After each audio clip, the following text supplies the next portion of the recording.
Hi, welcome to Patreon. Today we have a guest, something new. This is Patty, and she is a real estate person. Hi. And I have to tell you, there is so much that goes on in houses, especially houses that are for sale. And we're going to talk about some of the things that can go on in houses that have a problem, i.e., a ghost or a curse or a portal or whatever. Actually, even little folk have stopped houses from being sold also.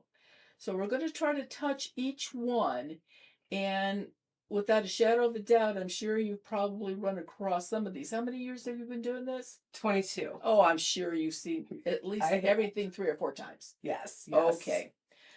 I'm going to talk about foreclosures first because that's right at the top of the list right now. Because houses are so expensive, and these flippers are really, really right there buying these houses. And there's no doubt about it that, let's face it, if it's a foreclosure, the owners lost it. Yeah. What Yep. payment? Usually they went under, whatever, they couldn't afford it. Right. Okay. Not everybody is really, really happy when their house goes into foreclosure. No, there's fights and everything. You could feel it when you walk into the That's right. house. And on top of that, if some people are vindictive, they're going to rip out the plumbing, they're going to punch holes in walls, they're Yes. going to damage the house. Had somebody to even take a toilet out. It Of was like course, everything. that's Yes. exactly Yes. right. So here's your handy dandy little flipper, and he gets this at a pretty decent price. And so he's in there. Okay. First of all, the house undoubtedly has a curse on it because of this. No doubt about it. Just the negative energy from that. If there's a portal on it, now, when the house is vacant, nobody's going to come out of the portal. Who are they going to get energy from? But the minute that the crew gets in there to start rehabbing the house, that's when it starts. And they can do things 3 times. Was it measure twice, cut once? With these guys, it's measured 3 times and cut 4 more times because it's still wrong. Tools go missing. The guys will fight constantly, blame each other on everything. And it ends up being more expensive than they thought. And when it finally does get sold, now here's a happy young couple, and they buy this house. They buy it because the price is halfway decent. It's in a pretty decent neighborhood. And it's only going to be their first house. They're not worried about it. But they still have a portal in that house. Are they going to be in that house maybe 2 years before something or someone comes out of the portal and they go for divorce? Or is it the ghost that has been in the house that starts pulling the lights down or causing flooding in the basement? Ghosts can do all of that stuff without a shadow of a doubt. And and if they finally do sell the house, you're going to have the same scenario start with the new people. I have noticed when I've sold a foreclosure house, or even if I didn't sell it to one of my buyers, a couple years later, that same house is back on the market again. And I'm like, oh my gosh, like what happened? And It has to be fixed before it will stay. Another house that you have to really watch out for is houses that come on the market that were houses that were rented. oh, People that rent houses, as a rule, don't really take care of them. It's not their house. So they take a big old nail and nail a picture in the wall. What do they care if the hammer missed it and put a hole in the wall? It's not their house. Move the nail and put the picture over it. Nobody's going to see it. So this just goes on. And then these people, they're older now. It's not worth the aggravation anymore. We're going to sell the house. What did these people do in this house? Did they open a portal? Were they into voodoo or witchcraft? What kind of energy is left in that house? now can something such as if you go into a house and smudge it, will that take care of some of the negativity in there, or maybe? Okay. We'll get to the smudging when we get through some of these things of things that you can do. Okay. Okay. Another thing that you have to be really scared of, houses that are sold with because of people dying. In other words, the family is selling the house. I cannot tell you, it's not so much now, but people from 50, 60, 70 years ago, when a house was finally bought, it stayed in the family. Oh. They bought the house and it was going to go to the oldest daughter or the oldest son. They were going to keep it because the house was so wonderful. They loved it and they're going to keep it. So they die. And the daughter says, there's no way I'm ever living in this house. I've always hated this house. And they're saying this at the funeral home before mom or dad go into the light. And mom's sitting there going, oh, my foot. They're keeping that house, and I'll make sure they're keeping that house. She doesn't go to the light. Does she stop them from trying to clean the place up and make it a little more modern? Do they finally get past that and you bring a customer through to look at it and all of a sudden you get this bad fish odor or a gas smell? Mm-hmm. Or all of a sudden you hear all kinds of noise in the attic. Oh my God, there must be rats in this house. Mom's doing that. If I stop anybody from buying this house, they're going to have to keep it. There's stuff like that actually happens, and you're like, why isn't this selling? What's going on? I mean, the market's been really good the past few years where things are selling very quickly, but now we're starting to get back to normal.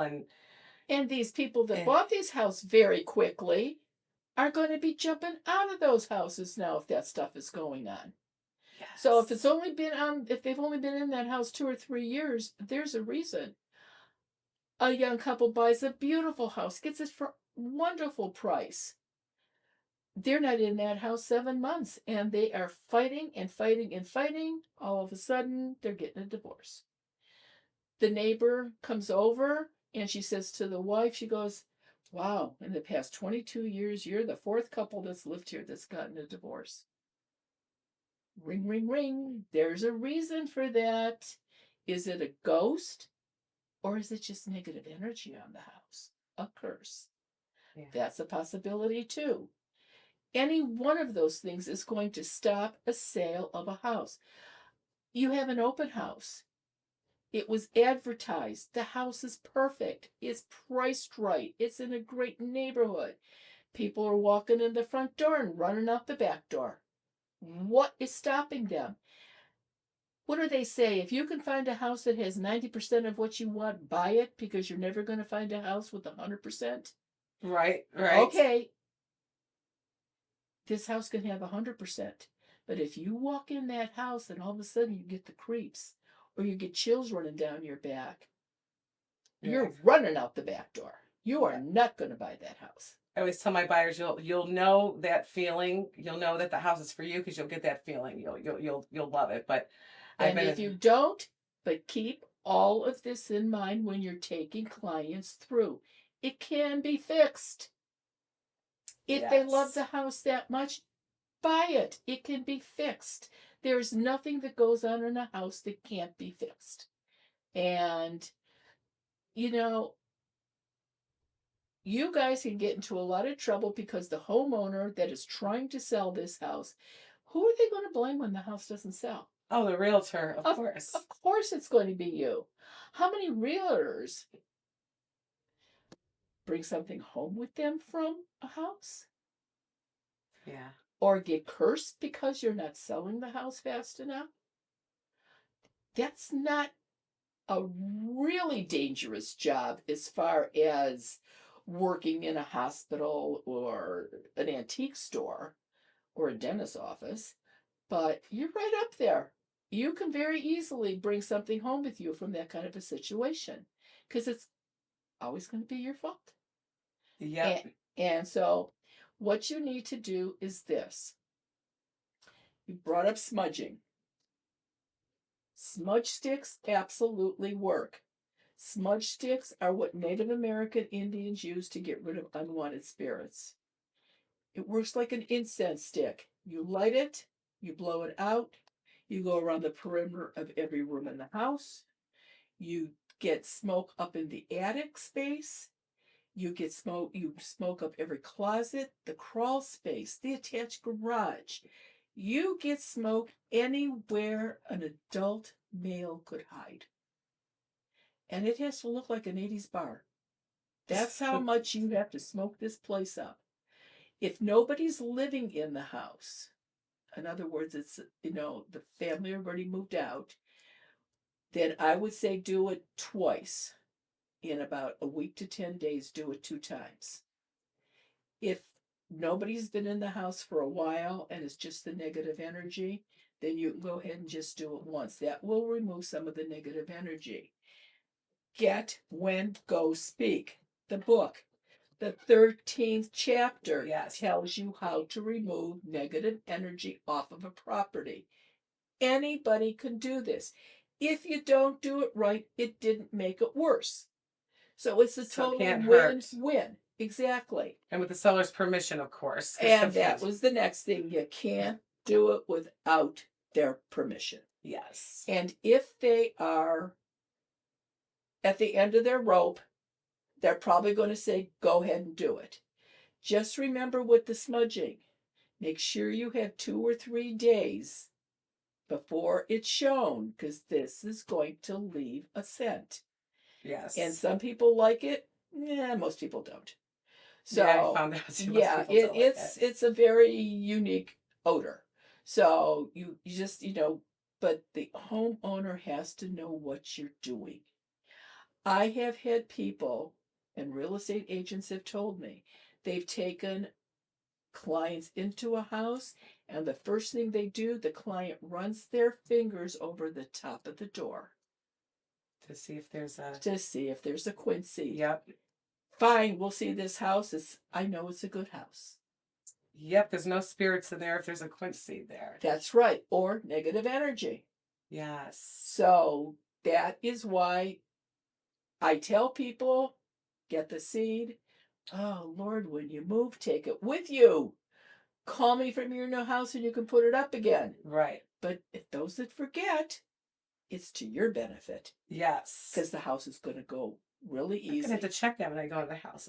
Just check the top and see if there's a seed there. Then you know it's good. Not a problem.